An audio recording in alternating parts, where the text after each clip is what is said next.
नमस्ते, आपका बहुत बहुत स्वागत है मेरे चैनल पर। मेरा नाम है मनीष ब्रह्म और मैं आशा करता हूँ कि आप सब लोग बहुत ही स्वस्थ होंगे और बहुत खुश होंगे। दोस्तों, योग हमारी पार्ट ऑफ लाइफ होना चाहिए। तो चलिए थोड़ी सी बात करेंगे कि योग का एग्जैक्टली मतलब क्या होता है और ये हमारी लाइफ में क्यों ज़रूरी है। योग का जो एक्चुअल अर्थ बताया गया है वह है हमारी आत्मा का परमात्मा के साथ मिलना, जिसको कि हम मोक्ष भी कहते हैं। मोक्ष का मतलब भी यही होता है कि हम परमात्मा के साथ मिल चुके हैं, जो कि अति आनंदमयी स्थिति होती है, जिसमें कि हम हमेशा ये एक्सपीरियंस करते हैं कि हम परमात्मा के साथ मिले हुए हैं। हम यूजुअली मटीरियलिस्टिक लाइफ में रहते हैं और जितना हम ज़्यादा मटीरियलिस्टिक लाइफ में रहते हैं और दूसरों का कल्चर अपनाते हैं, उतना ही हमारी लाइफ में प्रॉब्लम्स क्रिएट होनी शुरू हो जाती हैं और ये प्रॉब्लम्स फिर हमें रोज़मर्रा की लाइफ में एक्सपीरियंस करनी पड़ती है। जैसे कि स्ट्रेस, एंग्जाइटी, डिप्रेशन हो गया, फियर है और डेस्पेयर है और ऐसी अनेकों चीज़ें, ऐसी अनेक नेगेटिव चीज़ें जो हमारी लाइफ को धीरे धीरे स्पॉइल करती जाती हैं और हमें पता भी नहीं लगता कि हम अंदर से कैसे धीरे धीरे टूट रहे हैं। तो ये सब प्रभाव दूसरों के कल्चर को अडॉप्ट करने का, कि हम उनके साथ इतना ज़्यादा अटैच हो गए हैं कि हमें अपने लिए भी समय नहीं मिलता। हमेशा काम काम, अपने लिए टाइम नहीं है, अपनी फैमिली के लिए समय नहीं है। तो जब एक लाइफ में एक समय आता है जब हमें ये रियलाइज़ होना शुरू होता है कि लाइफ में ठीक है, सब कुछ ज़रूरी है, पैसा होना ज़रूरी है और बाकी मटेरियल्स होना भी ज़रूरी है, परंतु सिर्फ यही चीज़ें हमारी लाइफ में इम्पॉर्टेंट नहीं है। इससे ऊपर भी बहुत कुछ है हमारी लाइफ में जो कि हमें शायद बहुत लेट रियलाइज़ होता है, परंतु बहुत जल्दी रियलाइज़ हो जाना। मैं हमेशा कहता हूँ कि हमने 70-80 साल की उम्र में भी परमात्मा को ही याद करना है, उसके रास्ते पर ही चलना है।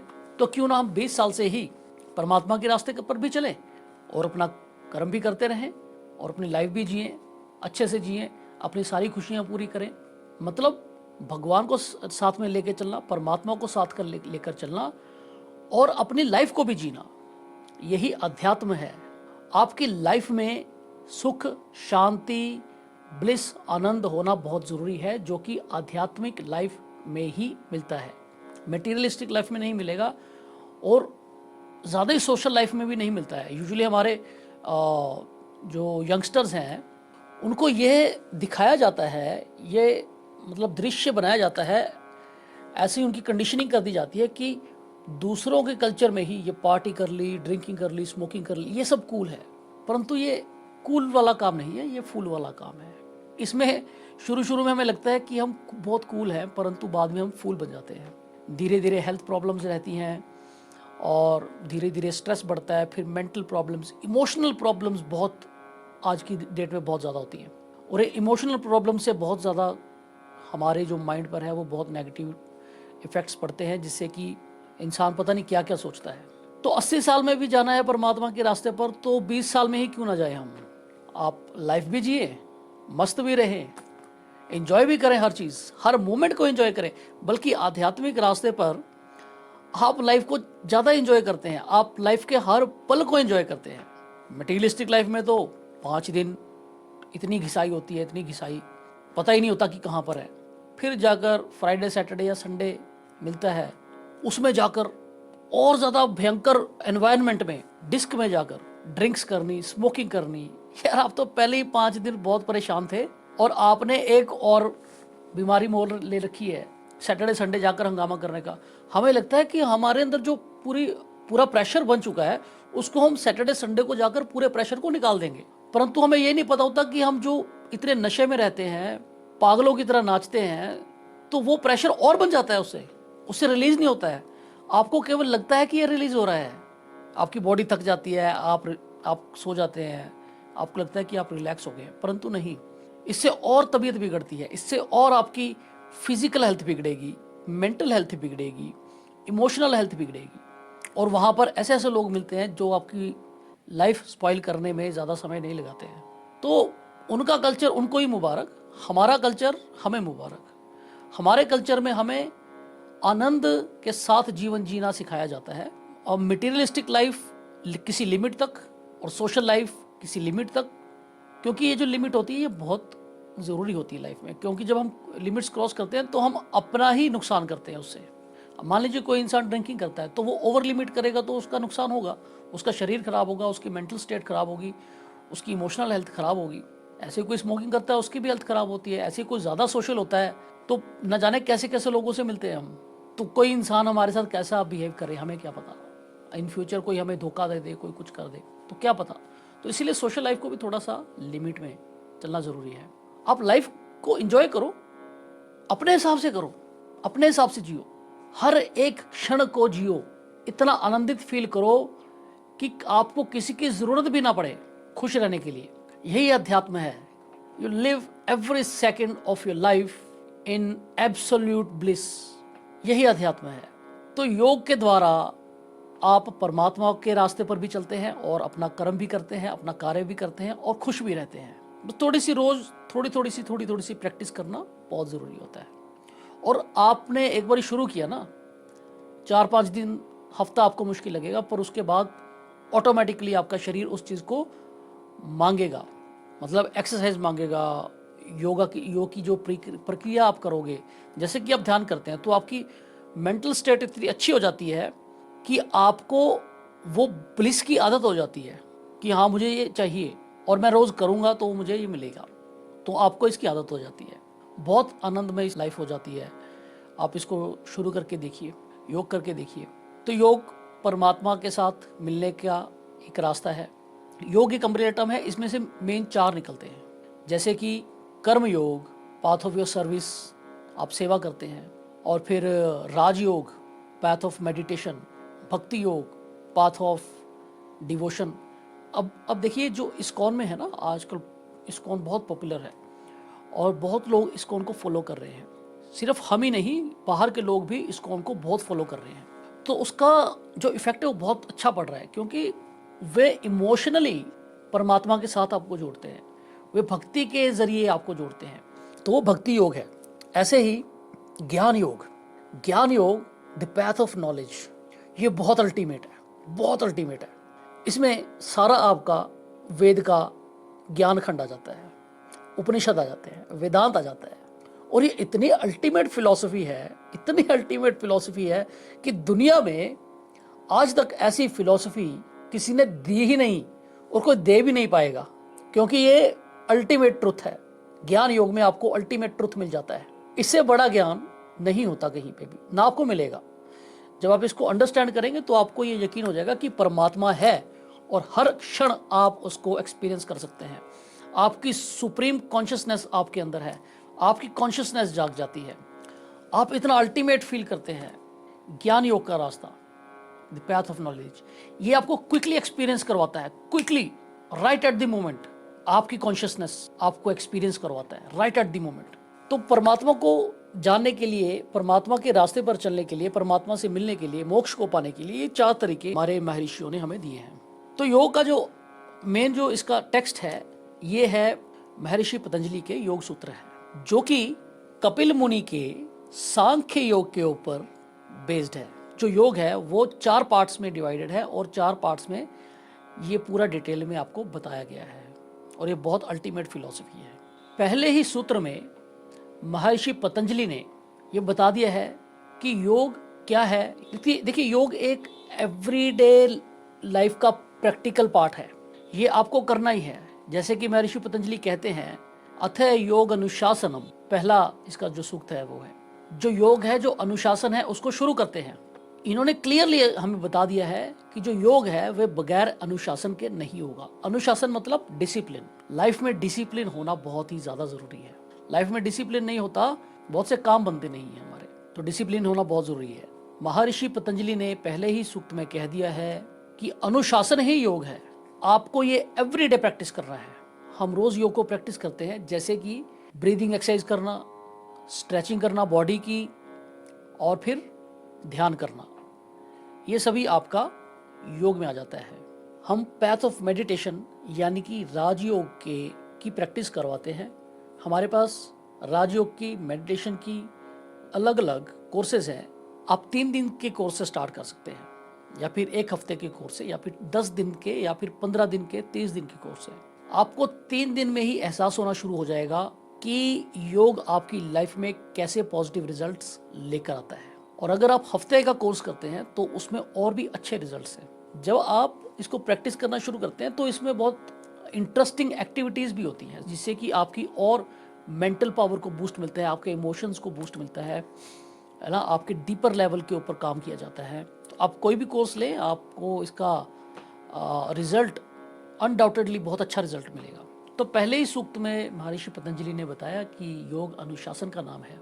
ऐसा अनुशासन हो कि पूरी लाइफ का पार्ट हो। देखिए, आप इसको रेगुलर करना शुरू करेंगे तो आपकी बॉडी में, आपके माइंड में, इमोशनली आपकी हीलिंग होती है। आपकी बॉडी में बीमारियां नहीं लगेंगी।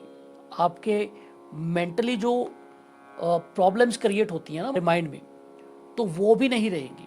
आपकी इमोशनल हीलिंग होती है। बहुत बड़ी बात है, आज की डेट में लाखों करोड़ों लोग इमोशनली डिस्टर्ब्ड हैं। तो क्या किया जाए? योग से बिल्कुल क्लियर हो जाएगा सब। जब आपको पता चलेगा कि योग क्या होता है और उसकी प्रैक्टिस से क्या क्या लाभ होते हैं, तो ऑटोमेटिकली आप इसको अपनी लाइफ में लेकर आएंगे। जब आपको पता है कि आपकी इमोशनल हीलिंग होगी तो आपकी लाइफ ऑटोमेटिकली ईजी हो जाती है। तो अनुशासन से योग को करना है, हर रोज करना है। कोर्स लेने के बाद आप स्वयं भी कर सकते हैं, और अगर जब आपको लगे कि मेरे से नहीं हो पा रहा है तो फिर आप हमसे दोबारा क्लासेस ले सकते हैं, परंतु करना ज़रूर है। तो देखिए, अगर आपको लगता है कि आप शुरू शुरू में 1 घंटा नहीं निकाल पाएंगे, आधा घंटा नहीं निकाल पाएंगे, या 1.5 घंटा नहीं निकाल पाएंगे, तो मैं आपको एक और चीज़ बताता हूँ। आपको 1 घंटा नहीं करना है, आपको आधा घंटा भी नहीं करना है। आप केवल 15 मिनट से शुरू कीजिए एवरी डे। पहले 5 मिनट आपकी फिजिकल एक्सरसाइज, जो भी आपकी स्ट्रेचिंग होती है, योग के आसन, फिर आप करेंगे प्राणायाम, ब्रीदिंग एक्सरसाइजेस, और ब्रीदिंग एक्सरसाइज के बाद आप करेंगे ध्यान 5 मिनट का। तो पहले 5 मिनट फिजिकल एक्सरसाइज, दूसरे 5 मिनट ब्रीदिंग एक्सरसाइज, तीसरे 5 मिनट मेडिटेशन। 3 पार्ट्स में 15 मिनट में 5-5 मिनट के पैच में आप इसको प्रैक्टिस कीजिए। आपको कुछ ही दिनों में बहुत ज़्यादा अल्टीमेट रिजल्ट मिलेंगे, ये मेरी गारंटी है। चलिए अभी प्रैक्टिस करते हैं। अपना आसन ले लेंगे, बिल्कुल सीधा बैठ जाएंगे, अपनी पीठ को बिल्कुल सीधा रखेंगे, और पीठ के साथ साथ अपनी नेक और हेड को भी बिल्कुल सीधा रखेंगे। अगर आप ज़मीन पर बैठे हैं या बेड पर भी बैठे हैं तो आप कोशिश कीजिए कि आप एक 3 या 4 इंच की कोई कुशन ले लीजिए, उसके ऊपर बैठिए, क्योंकि थोड़ा हाइट पे रहता है ना, तो आपका पोस्चर जो आसन है वो अच्छे तरीके से बनता है। सुख आसन में बैठ जाएंगे अगर आप घर पे प्रैक्टिस कर रहे हैं। अगर आप ऑफिस में प्रैक्टिस कर रहे हैं तो चेयर पर ही बैठ सकते हैं, उसमें सुख आसन करने की ज़रूरत नहीं है। आप नॉर्मल जैसे बैठे हैं, लेग्स नीचे रखकर ही बैठ सकते हैं। और या फिर अगर आप लेट कर इसको प्रैक्टिस कर रहे हैं, देखिए इतनी फ्लेक्सिबिलिटी कहाँ होती है, आप इसको लेट कर भी प्रैक्टिस कर सकते हो। शवासन में हम पहला पार्ट इसमें स्किप करेंगे, फिजिकल एक्सरसाइज का, प्राणायाम और ध्यान पे हम प्रैक्टिस करेंगे। तो सबसे पहले आसन पे बैठे हैं आप, सीधे बिल्कुल पीठ सीधी रखेंगे और हेड और नेक भी बिल्कुल सीधा रखेंगे। हाथों की हथेलियों को बिल्कुल ऊपर की तरफ, नीचे को नहीं, और ऐसे भी नहीं, बिल्कुल ऊपर, जैसे कि बिल्कुल ऊपर छत की तरफ इसको फेस करके रखेंगे, और ऐसे ही बैठ जाएंगे। आंखों को बंद कर लेंगे। पहले डीप ब्रीदिंग करेंगे, लंबी और गहरी सांस इनहेल करेंगे और एक्सहेल करेंगे।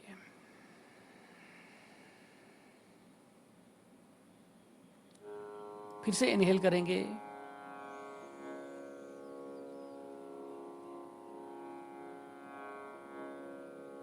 लंग्स को पूरा अच्छी तरह से फिल करेंगे और एक्सहेल कर देंगे।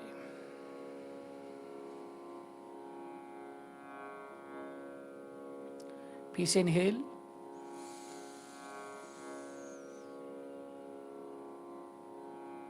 और एक्सहेल।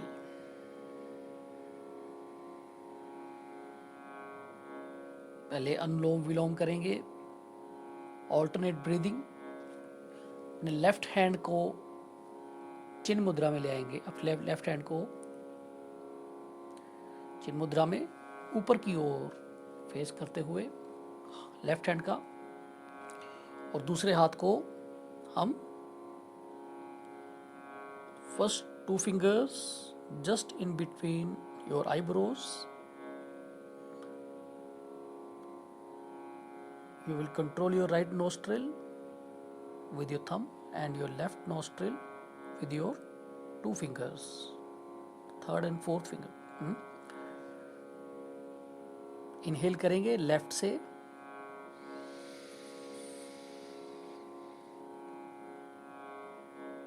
जितना इनहेल कर सकते हैं उतना कीजिए। एक्सहेल कीजिए राइट से।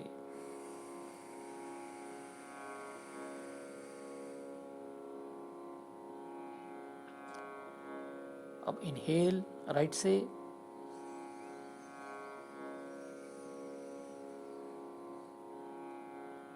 और एक्सहेल लेफ्ट से।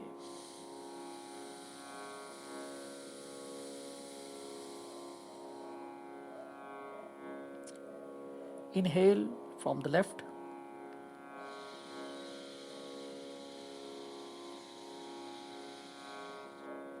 exhale from the right.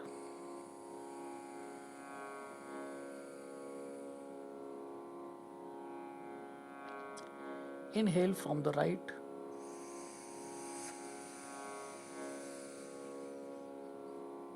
exhale from the left.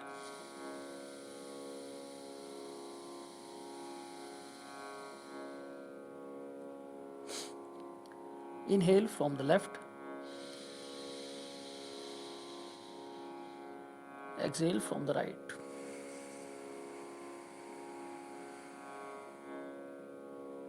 Inhale from the right,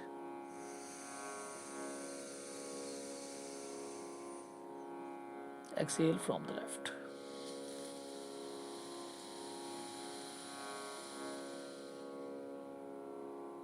बहुत अच्छी, रिलैक्स हो जाएंगे।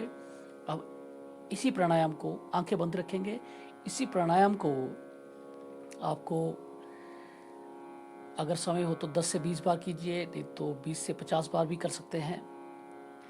जितना आपके पास समय है आप उतना ज़्यादा कीजिए, जितना ज़्यादा कर सकते हैं उतना ज़्यादा आपको इसके बेनिफिट्स मिलेंगे। चलिए अब ध्यान करेंगे।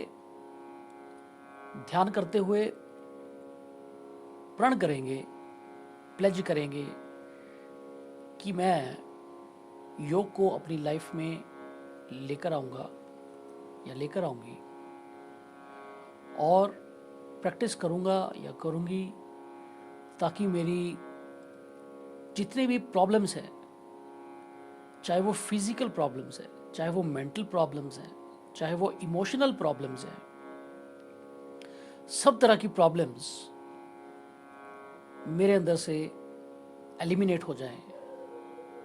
इसीलिए मैं योग करूँगा, इसीलिए मैं योग करूँगी। चलिए ध्यान कीजिए। योग को लाइफ का पार्ट बनाएंगे हम। एवरीडे प्रैक्टिस करेंगे। जितनी भी हमारे अंदर प्रॉब्लम्स हैं सभी को एलिमिनेट करना है योग के माध्यम से।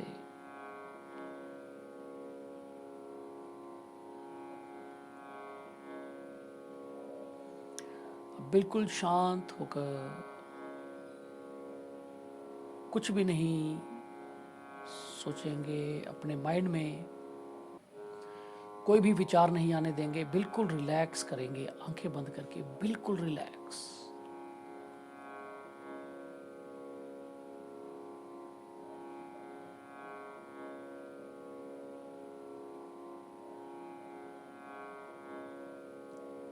आपकी बॉडी, माइंड और सोल तीनों अलाइन होंगे योग से।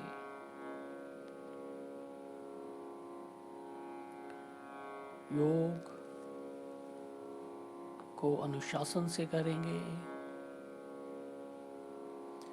और अपनी लाइफ का डेली का पार्ट इसको बनाएंगे,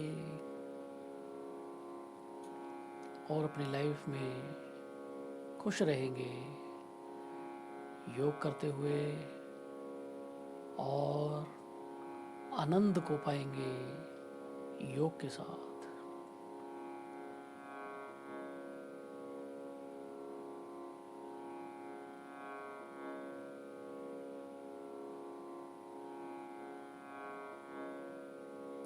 Just calm your nerves.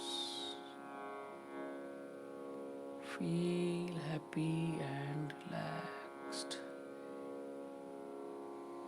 as you feel in the sleep, totally relaxed and happy and blissful.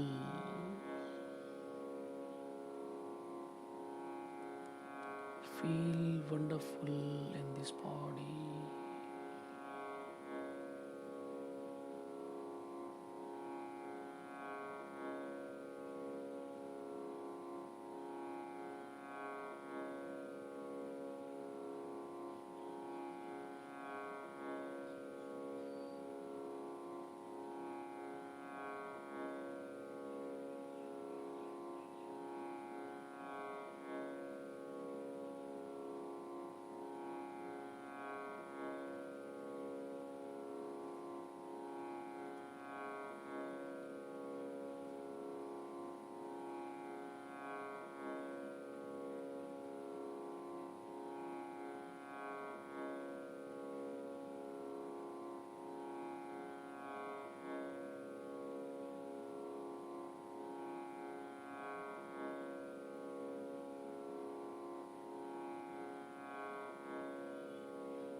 ऐसे ही आपको रोज पूरे 5 मिनट बैठना है। उन 5 मिनटों में आप दुनिया से डिस्कनेक्ट रहेंगे और आपके अंदर की मधुरता को, शांति को, आपके अंदर के ब्लिस को, आनंद को फील करेंगे।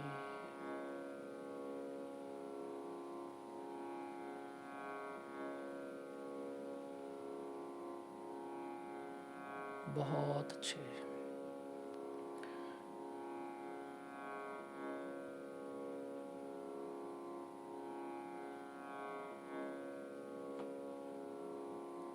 अब आप धीरे धीरे आंखें खोल सकते हैं।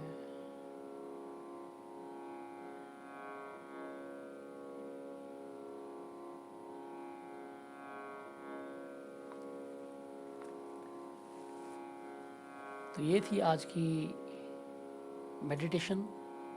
आई होप कि आपको भी बहुत अच्छा लगा हो मेडिटेशन करके।